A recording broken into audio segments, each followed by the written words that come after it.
প্রথম যে কথাটি বলেছেন যে সেটা তো আরও ভয়াবহ, যে সুযোগ বুঝে সুবিধা বুঝে তিনি রাজনীতিতে জয়েন করবেন, তাহলে তার অবিলম্বে পদত্যাগ করে তার পছন্দসই রাজনৈতিক দলে যোগ দেওয়া উচিত।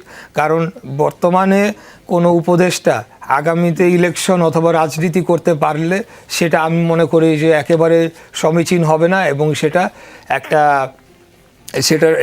ঠিক হবে না। কারণ আমরা চাই যে বর্তমান আগামী যে ইলেকশনটা হবে সেই ইলেকশনটা সম্পূর্ণ নিরপেক্ষ ভূমিকা পালন করা উচিত বর্তমান সরকারের।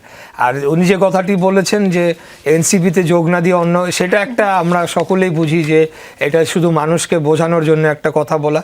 তাদের সকলের সাথে যাদের যোগাযোগ রয়েছে, তার আশেপাশে যারা রয়েছে সকলেই এনসিপির সদস্য হিসেবে আমরা জানি। সো এটা তো এখন আমাদেরকে একটা বুঝ দিলেই হবে না।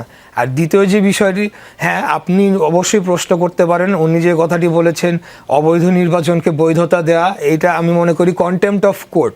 এখানে কোর্টের একটা রায় রয়েছে। হ্যাঁ, আপনি নৈতিকভাবে প্রশ্ন করতে পারেন, আপনি আমার নৈতিকতা নিয়ে প্রশ্ন করতে পারেন যে আপনি কিভাবে এরকমভাবে একটা দায়িত্ব নিতে যাচ্ছেন, দ্যাট ইজ ডিফারেন্ট।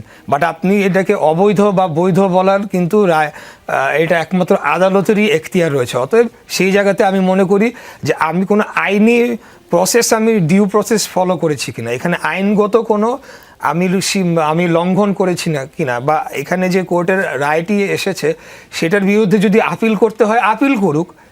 আমি এটা বলেছি যে আপনি আপিল করলে আপিল করেন, যেটা মন চায় সেটাই করেন।